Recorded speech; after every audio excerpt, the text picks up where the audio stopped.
on to the last presentation of the session. It is multi-country analysis of cost implications of HIV treatment scale-up. And the speakers are Samantha Diamond, who is a program manager for health financing team at CHAI. The team works in Cameroon, Ethiopia, Malawi, Rwanda, South Africa, Swaziland, and many other countries. And he presently is working in IT office, and his co-presenter is Till Bargunisam from Harvard School of Public Health. Okay, thank you. As we are scaling up art, and we heard many excellent examples how we are succeeding in scaling up art in many countries in sub-Saharan Africa dramatically, so we of course wonder about the long-term financial and human resource implications of scale-up. So in this presentation we examine what they are predictively to quantify them, because that's important for governments, for donors to make decisions about future funding allocations, about resource allocations, and about eligibility guidelines going forward in the ART scale-up. So our objective here in this joint work, which is between the really a teamwork supported by the Ministries of Health in Swaziland. Dr. Okello is here, the Ministry of Health in Malawi, Zambia, and Rwanda.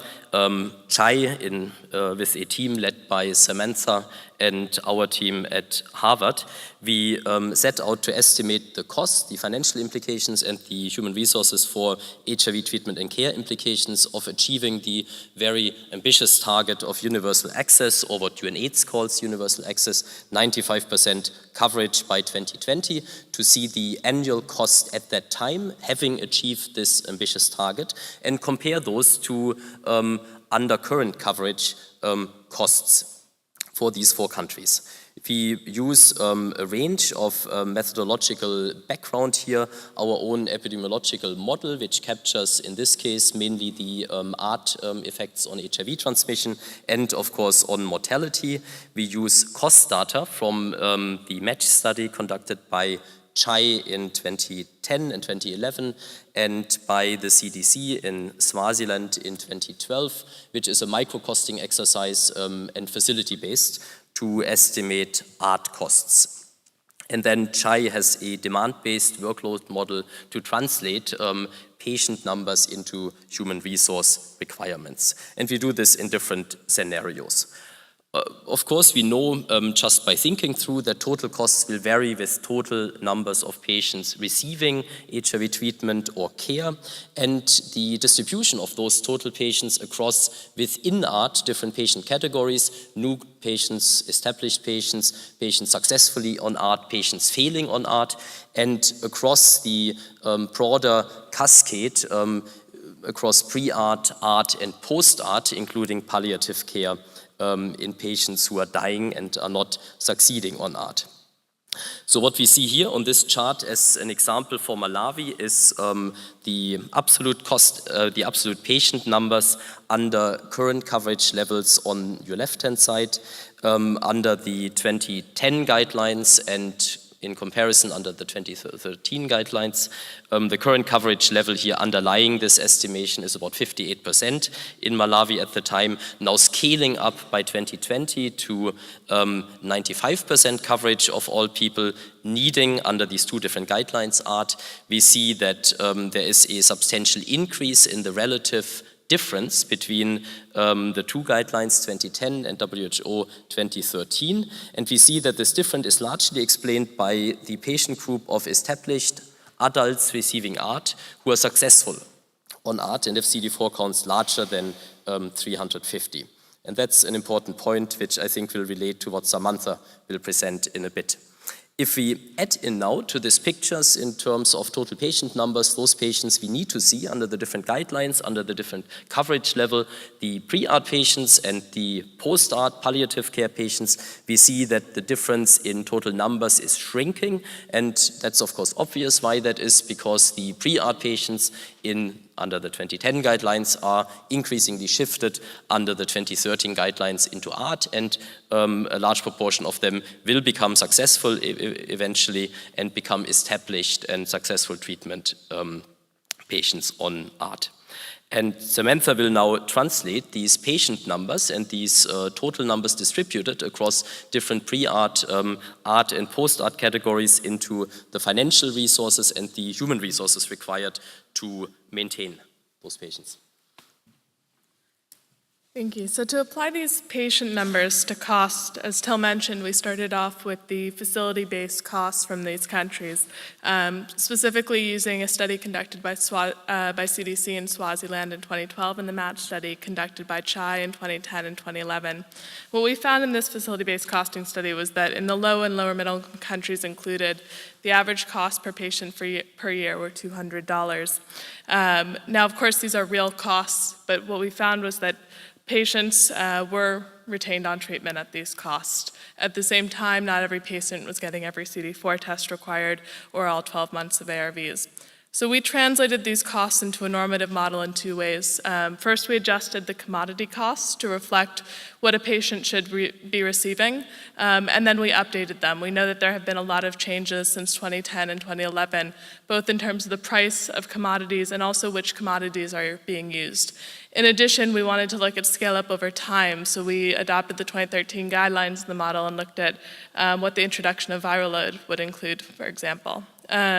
The second change that we made was in terms of the service delivery costs.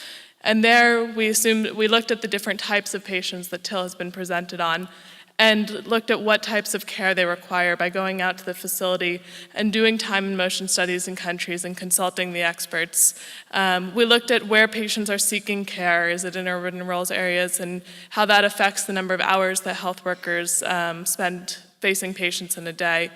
With which cadre. So some of these countries are adopting task shifting, and the more established patients with higher CD4 count may be seeing a nurse now instead of a doctor. How often? So a country like Malawi has already adopted multi-month scripts. The established and less complex patients are going into the clinic 4 times a year and not 12 times a year, which has implications for the cost per patient per year and also the amount of human resource time that's required and for how long those patients were there. So what we end up with is a different cost per patient per year for the different types of patients based on how long they've been on treatment and also how complex they are. Now, if we think back to the patient numbers that Till presented, when you get into a 2013 guidelines scenario at universal access, a greater proportion of the patients fall into this purple, less intensive category, and the average cost per patient per year decreases. So before going through the results of our costing, I wanted to talk a little bit more broadly about the programs that we included. We included treatment and care, testing, condoms, and male circumcision. These were programs that we had cost data available from in country and that we also had impact data available for. We did not include behavior change communication, OVC programs, and other critical HIV-related prevention programs and other activities.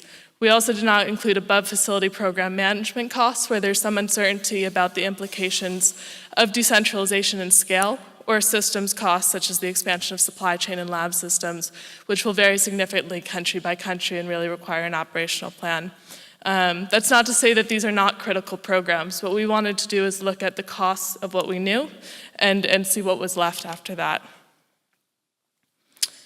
So what we found was that the cost implications across Swaziland, Rwanda, and Zambia were surprising in that the incremental increase in cost was less than we had previously expected in moving from the 2010 to 2013 guidelines.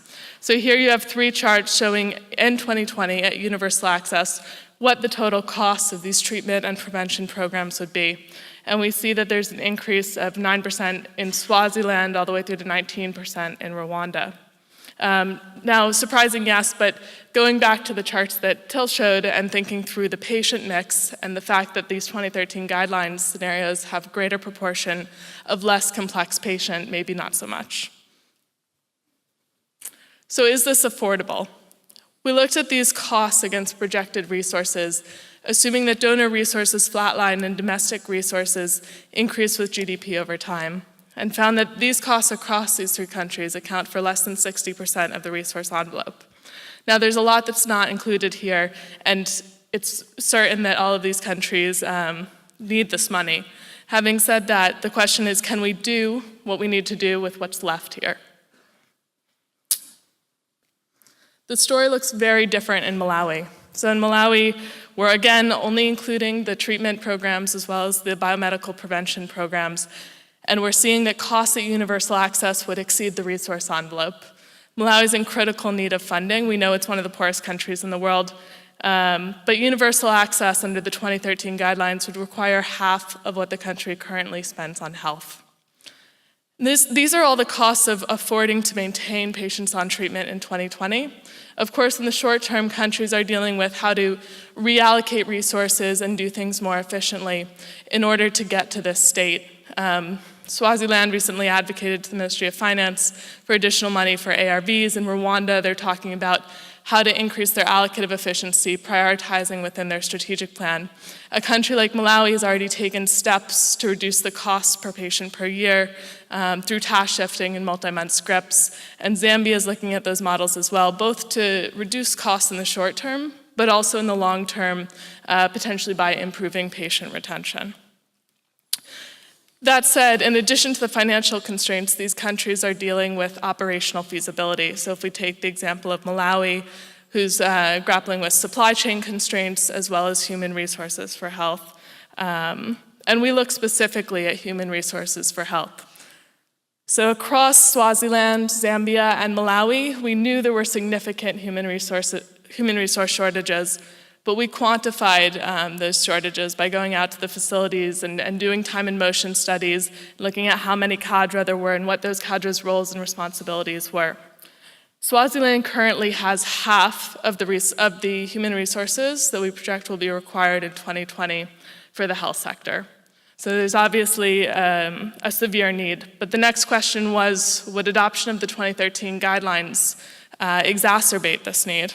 And actually, what we found was that the 7.4% increase in total patients under the 2013 guidelines at universal access translated to a negative 1% or a decrease in health workers.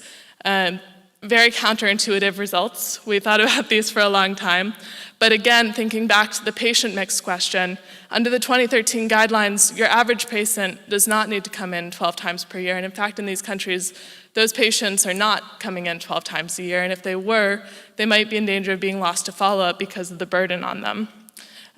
So the average patient is less time intensive and is seeking a cadre such as a community health worker or nurse, depending on the country.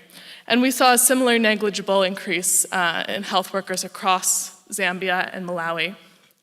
Having said that, this is all for treatment and care. And as we saw in the cost estimates, as you move towards 2013 guidelines, testing is a critical cost driver. Testing, if we continue in the same way we have been at the facility, will require significant human resources for health. Having said that, we don't think that any country is considering staying with the way they're testing people right now and probably wouldn't achieve universal access by 2020 if they did. Because if we keep assuming people come into the facility, how are we going to maintain 95% coverage? So the answers that a lot of countries like Swaziland are thinking about are community-based testing, mobile testing, mass testing, and we don't know yet what the implications on HRH will be.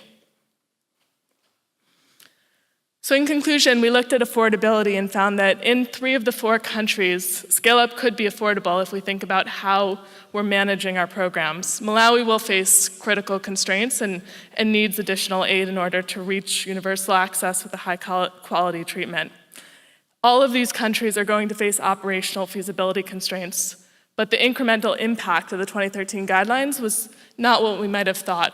So really the debate needs to shift from whether or not to adopt the 2013 guidelines, which it generally has, but now focus on how to do so efficiently and with the least amount of impact on human resources for health and systems. Thank you. Thank you. Any questions? Yes, please. Thank you very much. Very interesting. Wafa El Sadr, ICAP, Columbia University. I know you said that this is just facility costs. Can you speculate on the above facility and community costs?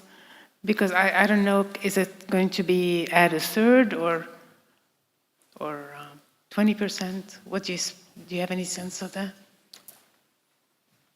Yeah, so I mean, it's the community-based programs are very different from country to country. But to the extent that community health workers, for example, were paid by a facility, that cost of core treatment is included in the costs. In terms of above facility costs, that not only varies by country, but also by implementer. And the real question is how those will change over time as governments increase ownership and the landscape becomes less fragmented. And I think there's just so much uncertainty there that what we've looked at instead is the cost of what we do know. But in sort of CHI's day-to-day work with ministries of health, we're working to look at how to improve both allocative and technical efficiency, including the above facility piece.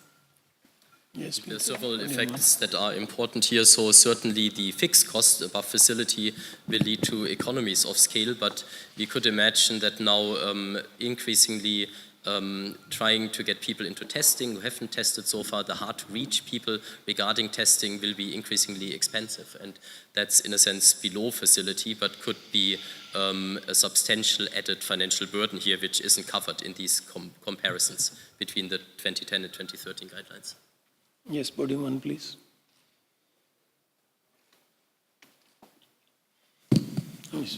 Jorge Saavedra, Ace Healthcare Foundation. And when you say manageable increased cost, but at the country level, will you say it with domestic resources or with more international aid? So what we were looking at there with the projected resources line was a flatlining of donor resources and an increase in domestic resources with GDP, which I think some would say is conservative and some would say is ambitious. But really the question isn't the cost of maintaining, it's how to get there. And so tomorrow in Swaziland, there's going to be a need to figure out where the next dollar should go, and if there's a funding cut, where the next dollar should come from. And so we're working with countries to manage that. I think overall, though, the point is there could be a way to increase program efficiency. And I think that anyone in country would say that they're working towards those things. We've heard a lot from different implementing partners about technical efficiency as well as about how to allocate resources more efficiently. So manageable if we do certain things. We can take up one more question. Podium 3, last question, please. Julio Montana from Vancouver. Thank you, Till and Samantha. Beautiful work. A brief technical issue, and I don't know if I'm confused, but I would have, if I did this same model, I would have expected the vertical transmission program, mother-to-child transmission program, in the 2013 guidelines would disappear because we're now treating the pregnant woman as part of the treatment part of the equation. You kept it there, and I just wanted to be sure that we're not double counting that. That's number one. Number two, I would like to see this work extended to include test and treat, because Hugh Blanket famously would have told you, the more we move to test and treat, actually the less expensive everything becomes, because we are really treating healthier people and getting rid of some of the staging stuff that we're spending so much money and time on. And then the third comment, I think that this is great because it really gives us a very positive sense of where the short-term costs are going to go, et cetera, et cetera. But I think it would be very useful when you put this all together to add a little bit of longer time perspective, because really this is the peak of the expenditure hit, and things are going to only get better. So putting the package together will really help to tell the story much better. Thank you. Any comments from the panelists? Thank you, Julio. These are Okay. excellent comments, and we have in fact done at least two of the things you're asking for. So we do have the task results and can share them with you. They're also interesting and relatively good news. We do have the extension to other time horizons, and what you predict is coming true, that the total costs are being reduced over time. The 2020 cutoff was chosen for presentational reasons, and it makes sense because it's a 5-year horizon about, which is what governments like to think about, and that was our choice here, but we do have this data that you're asking for. Of course, the net effect on pediatric ART patients is both in terms of coverage and in terms of reduced transmission to the child. And I can go back to the numbers and we can disentangle what is going on here. My suspicion is that the increased coverage is still to some extent outdoing the decrease in transmission in 2020, because we have some children also infected in earlier years when we are ramping up coverage who are alive and are now under this new coverage target of 95% getting onto ART, who otherwise wouldn't. So I think the pediatric little slither there that we are still seeing is explained by these net effects, coverage increase, but reduced vertical transmission. Thank you very much. Any comments from you? I think that was a very excellent modeling, but we need to keep certain things in mind, that we took 95% as universal access, which is generally taken as 80% is the universal access as per the standard definition. Anyway, that varies, depends on the country what they take it. But we have taken certain variables like presuming increasing number of less complex patients because of increase of CD4 count, task shifting and multi-month prescriptions. We have to really see this. This was done for 3 countries specifically, but when you do it for country, it might vary from country to country. It might also depend on your epidemic is concentrated or a generalized epidemic. So that there are some other variables, as was pointed out, about the facility costs, the routine laboratory testing cost. I don't think we've included the routine laboratory costs in this presentation. And I'm not sure whether you included the cost for new recommendation on viral load testing as routine monitoring.